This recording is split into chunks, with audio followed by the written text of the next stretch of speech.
Today I'll share a day in my life from two very different parts of China. Shenzhen and Hong Kong. Even though these cities are right next to each other, they operate like two completely different countries. And that's why our journey starts at Futian train station on the Shenzhen side, where we'll take our train to get to the other side of the border. And check out how, even though it's a pretty small station, there's an impressive number of people. And honestly, at least for me, this is the most convenient station to go to Hong Kong. The train ride only takes 14 minutes. It's a super quick trip. And once you get there, you'll see that it's also very easy to get out of the station.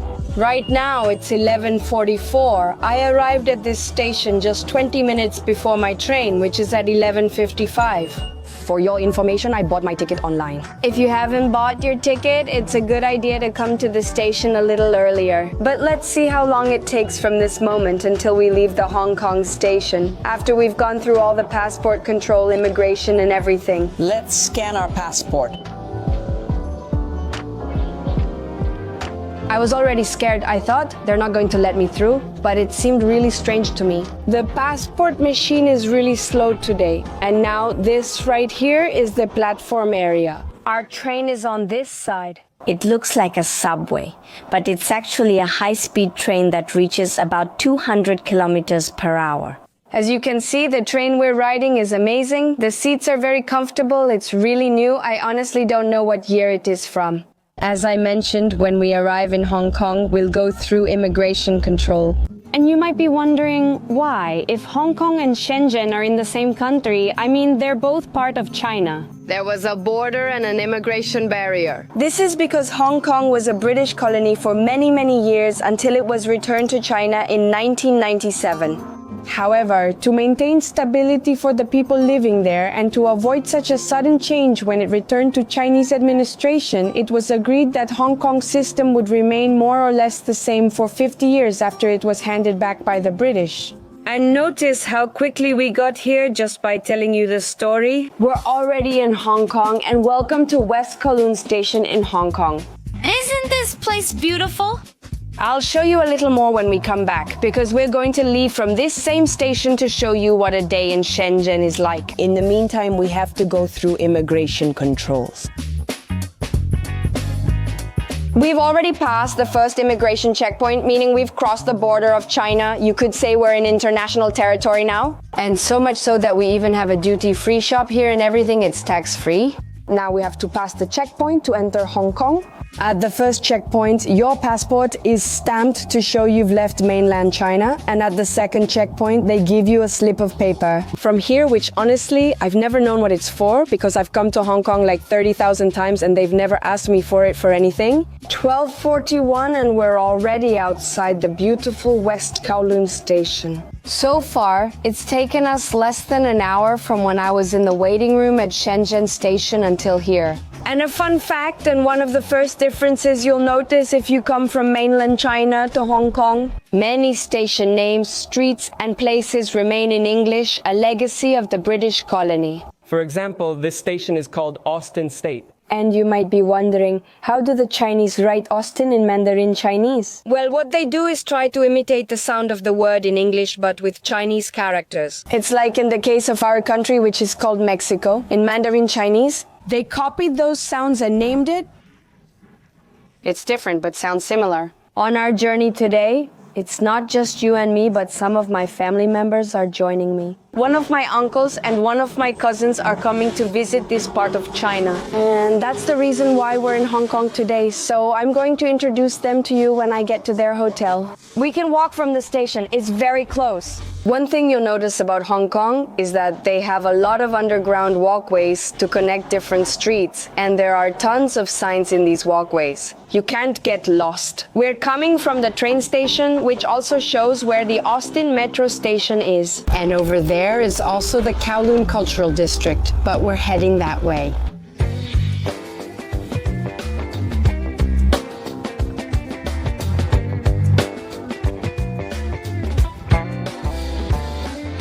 Well, now we're finally here with the aforementioned visitors. Hello. My cousin Marcos and my uncle Candido, known as Candy to friends. Well, what impression have you gotten so far of Hong Kong in the days you've been here? Well, I would describe it as the New York of Asia. I found the contrasts here to be spectacular, and honestly, I recommend coming to anyone who's interested. What is something that caught your attention that you found curious or strange? I noticed they think they're superior to other Chinese people simply because they're from Hong Kong. When I actually think that China is more advanced and modernized than this city, at least that's the impression I get. I agree with what Marcos said. But anyway, so now we're going to take a bus to go where? Well, we're going to Hong Kong Island because I have a few spots there to see and to show you all, of course. Right now we're on the mainland part that's connected to China, but Hong Kong has several islands. One of them is Hong Kong Island, which is the most famous, and there are also many other smaller islands. Lantau Island, also well known, is where the airport is. But honestly, the rest are very unfamiliar to me. We noticed that here, on the floor at the bus stops, they have lines marked showing where you need to line up for each bus. And this is the 970X. So the line was over there and we were here. So now it's like we're cutting in. We need to let people go first. Another difference between Hong Kong and China is their currencies and payment methods. While in China they use the Chinese yuan, in Hong Kong they use the Hong Kong dollar. They're worth about the same. But I have to say that Hong Kong is quite a bit more expensive than the city on the other side of the border where we live. Besides that, transportation is also paid for differently. We in Shenzhen are used to pulling up a QR code, scanning it, and then we're charged a fare. But here in Hong Kong, what people use is a kind of wallet card called the Octopus card. You can install it directly on your phone, or you can also get a physical one at the subway and at different locations. You can also use it to pay for other things that aren't related to transportation. Like I said, it works just like a wallet. And another payment method you can use for transportation is Visa and MasterCard cards. You can use Apple Pay, which is what I usually use here. And if you watched our Macau video, you'll notice that's a difference between Macau and Hong Kong. Because in Macau, they hardly accepted Apple Pay or any kind of cards. In most places, you pay in cash and with their local currency, which is the Macau Pataka. They also have another wallet called Macash or something similar, but I never understood how it worked. My cousin, who now thinks this part of Hong Kong is like Miami. Yes, just look at this with those highways around here. The skyscrapers over there, which are the typical complexes you see in Miami. And of course, with the weather, the palm trees, and the color, the vibe is Miami Beach. Now we're in a different area, San Francisco. You can visit 28 cities of the United States here in just one. There you have the hill. San Francisco is like a city with many slopes. Of course, that's right. Some very steep slopes, and this one right here in front of us is just like that. Wow! Look, the shops are really close to the bus, aren't they? I feel like the streets are kind of narrow. Because the buildings are so tall, it almost feels like they'll fall on you. We've arrived at our destination. Wow, look how the highway goes right through the buildings. We're in the middle of the city. Yeah, I mean, it's like a random bridge. The highway actually curves in an S shape between the buildings, dodging them. We're going to have a good guide today because it looks like Marcos is going to end up knowing it better than we do. They don't care if the cars bother the people who live in the apartments. Naturally, in Europe, they'd complain about the noise, right? Of course not. In Europe, this is unthinkable. Just look how close it goes. I mean, it looks like it's about to go into one of the houses. It's true, and the height it has is impressive. Look at the marvel of the infrastructure. It's crazy. See how it looks like the highway comes out of a building. Where will this road lead to? In Europe, it's inconceivable. Inconceivable, not because from an engineering or technology standpoint they don't know how to build, but because this goes against the well-being of the neighbors who live in this neighborhood. Crazy, right? They probably just thought, oh, now we have a new highway and engineering feat. It's really cool that besides on the columns that hold up this superhighway, they paint them and make them look really nice. They have little drawings, even the stairs over there. And I think that makes it an excellent spot to take pictures, which is perfect because my cousin loves photography. So, the places he'll take us today are like this. What do you think? They have something special. We're seeing if we can find a way to get up to one of the buildings, to the rooftop, to see the highway from above. Because my cousin saw a really cool photo of the view you get from up there. So we're seeing if we can get into this building. We tried with the building on the other side, but the concierge stopped us. We'll try it here and see if they'll allow us. Hi guys, do we have a ladder? 16th floor. There should be some stairs.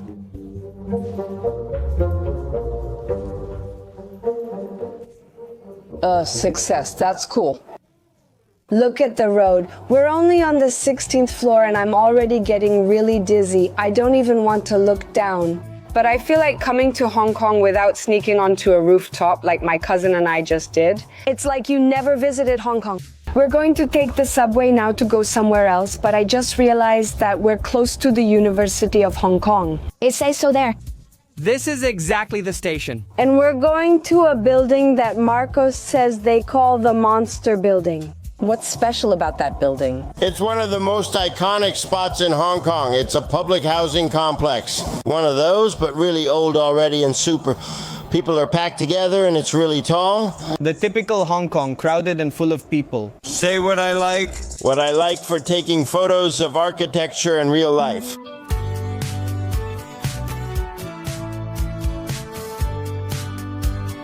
Welcome to the Hong Kong subway.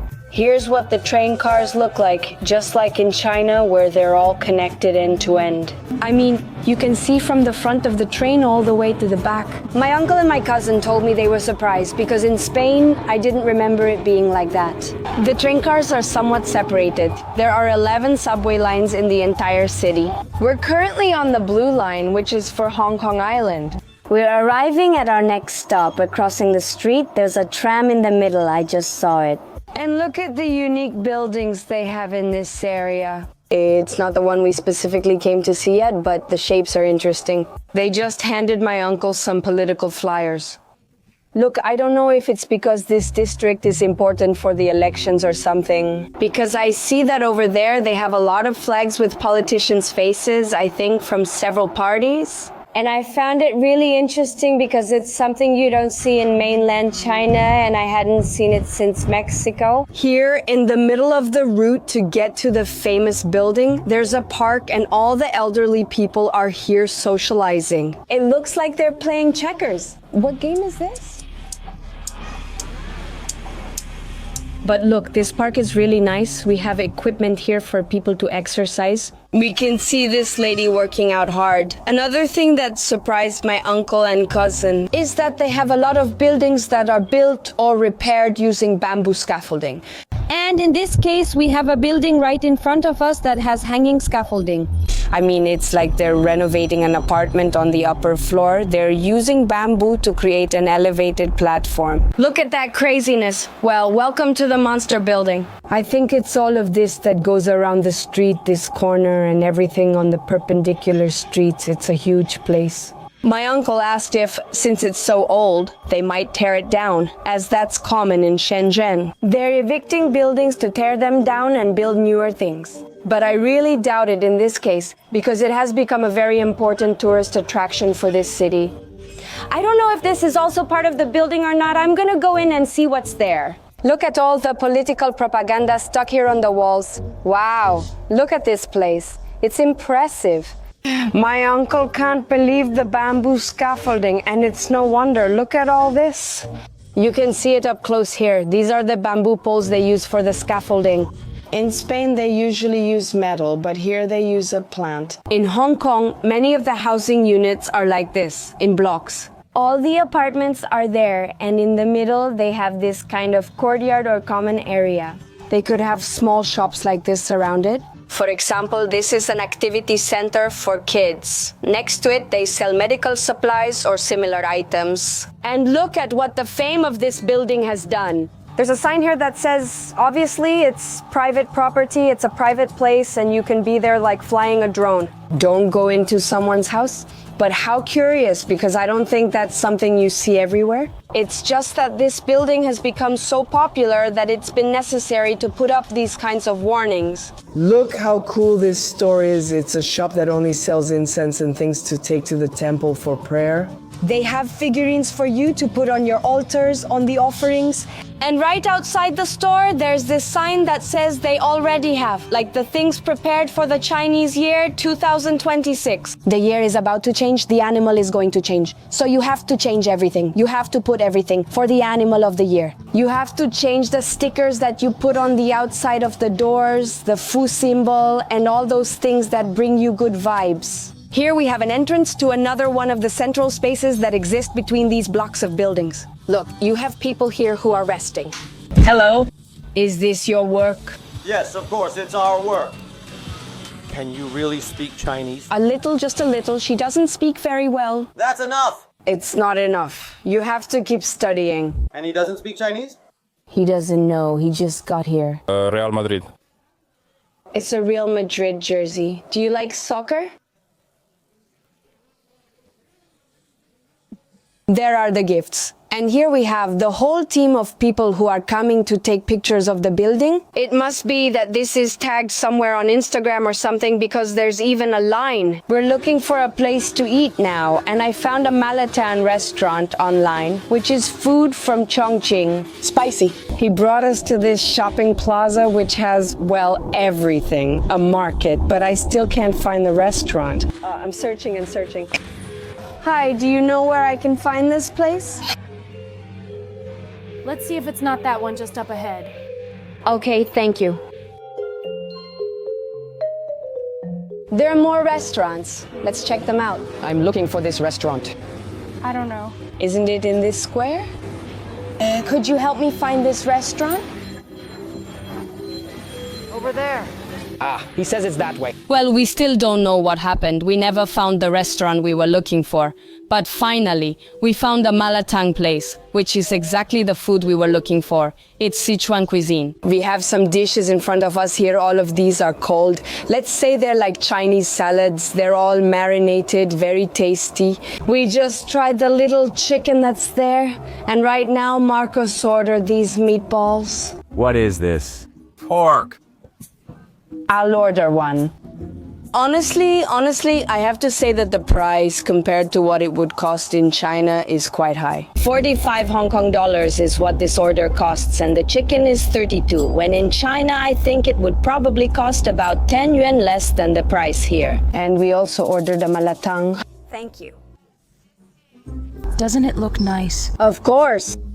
It looks beautiful. It smells delicious. This here is malatang. It's a spicy soup from Chongqing. We ordered lemon tea to drink, which is typical in Hong Kong, the lemon tea. How nice.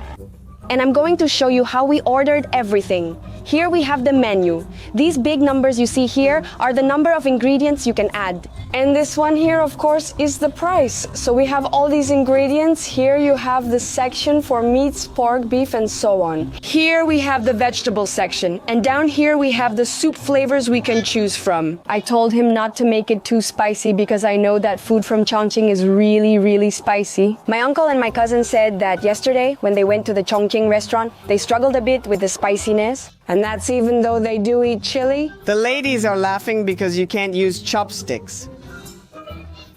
The lady says to her, come on. Show her how it's done, ma'am. In our countries, we only use a spoon, fork, and knife. We don't have chopsticks. Only in Chinese restaurants. He's trying to teach her how to use them. Almost there. Just look at that. What a good teacher. She learned really fast. All right, let's try this. How is it? Delicious. It's spicy, numbing, and very tasty. Recommended, it's good. They gave us this little plate here, complimentary with all the, let's say, salads they have there. The staff here are very friendly. My uncle says it's really spicy. Let's find out. Oh, it's seaweed. I'm gonna try it. That's delicious. It's marinated in something kind of sweet and sour. It might have maybe a bit of peanut oil or sesame oil or something like that. I don't know, a nice little spicy touch. Even though it looks strange, it's actually delicious. It's lotus root. I totally recommend it. It's kind of like a potato. Delicious. Have you tried it? Yes, last night. And did you like it? Is it good? I bet it is. For these ladies, the fact that we ordered a malatan and are sharing it on several plates, for them that's almost a sacrilege. They must be thinking, these foreigners are so strange. What are they doing with this soup? Why nintadas siya ilas tawaim? Usually this is personal, everyone orders their own. We're doing an experiment since Marcos is giving chocolate to these girls, but Chinese people don't eat chocolate. There's chocolate for each of you. Do you like chocolate? Thank you, thank you. They don't eat chocolate? They might eat more chocolate here, but it's less common in mainland China. Goodbye, ladies. Tachen. Very nice. They didn't have seats for us and just set up a makeshift table. People probably just get takeout, but in the end, you got the authentic experience. The Canton experience. So what rating should we give this meal? It was really good, but it's not even my favorite food. How would you rate it from 1 to 10? I give it a 7. Well, let's see. It's true that it's not the tastiest or most authentic Sichuan food I've ordered, but it is really good. And well, we're in Hong Kong. Everything is more expensive, and this isn't food that belongs to this area. Too bad for us because we didn't eat local food today. But anyway, one thing you'll also find a lot in Hong Kong are bakeries, pastries, that kind of thing, which I guess comes from the influence of the English. On one street, there can be a lot, and actually, it's also a cheap way to have breakfast. If you're traveling on a budget and your hotel doesn't include breakfast, in this case, my uncle and my cousin have quite a sweet tooth, so he says he's craving a little dessert. And here we have different pies. We have blueberry cheesecake. What should we order this time? One of these things that you can eat while walking. What? Let's see if he understood. Well, how have you communicated with people in Hong Kong? Father, not at all, because he doesn't speak. His pronunciation is terrible. I'm very used to the American accent. Exactly. Another thing that surprised my uncle and cousin is that they say, "What's up?" You walk into a store and they don't greet you, say thank you or good morning. Sometimes I say thank you to them and they don't answer me, and I tell them, well, those are more like Western manners. Here it's not so common. My uncle and I ordered one of those Belgian chocolate cakes, which looked really delicious. It's not as bitter as I would think Belgian chocolate is, but it's pretty good. It's like a milder brownie covered in chocolate, but it's honestly really tasty.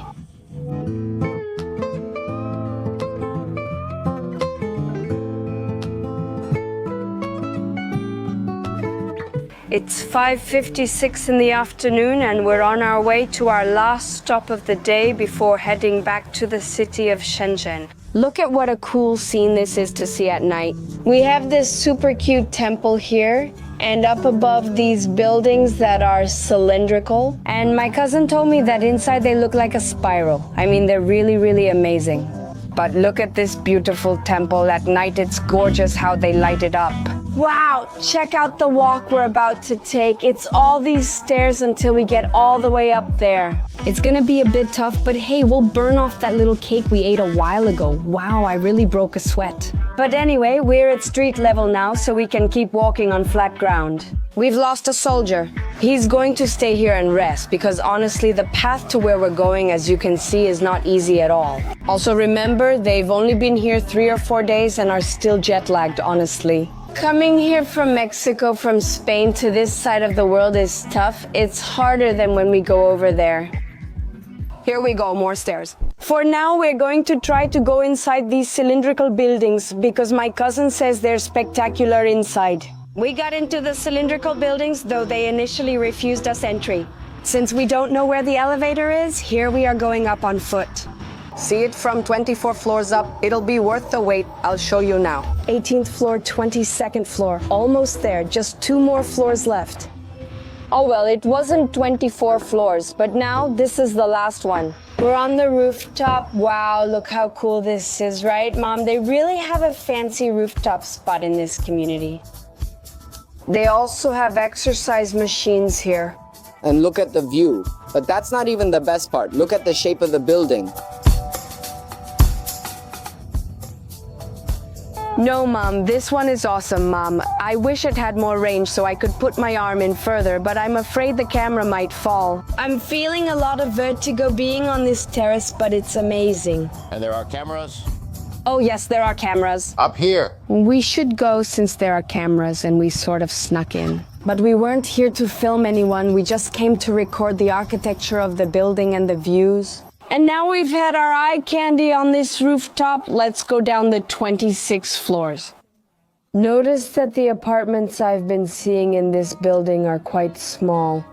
I mean, you walk around and they have their doors kind of open so you can see inside the house. Right in front of the house, they have like the living room. People are lying there, eating or drinking, whatever, watching television. You can see that the kitchen is right in front, and next to it there's a bedroom because there's no space for absolutely anything else. It's tiny. I think the whole apartment could be the size of my living room. I can assure you the rent here isn't cheap either. Because space in Hong Kong, no matter if the building is very old or if the homes aren't well maintained, is very expensive. Hong Kong's price per square meter is very high. And that's why there's this crisis of people living in cage homes, which Max always mentions in the videos. We're back at the height of the temple from earlier, and it's incredible. Because the buildings we went up to, and I recorded for you from the rooftop, the ones that are round, cylindrical, and from here it looks like it's a super modern structure. But then when you go inside the building, you realize that it's actually much older than you thought.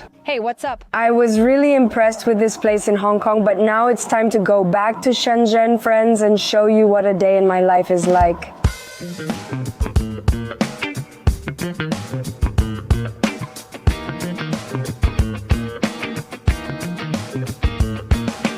We're back at the Hong Kong station to catch our train to Shenzhen.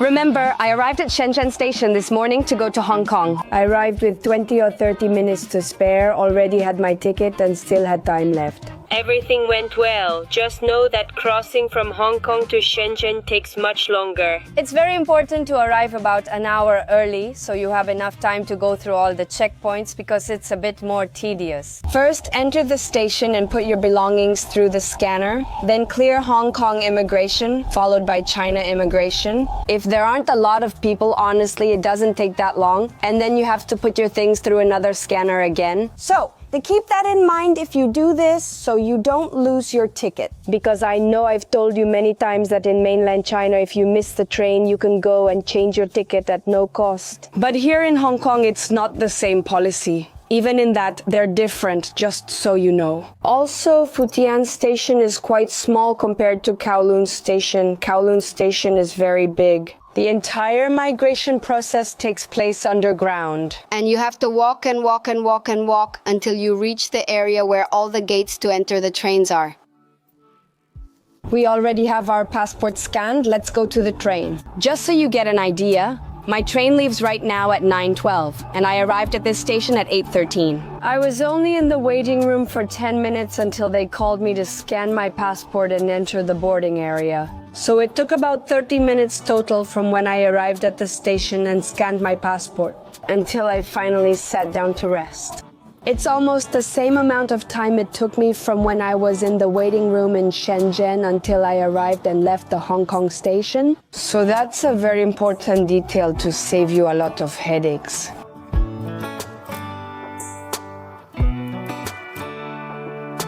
But now there are only 14 minutes left to be back in Shenzhen.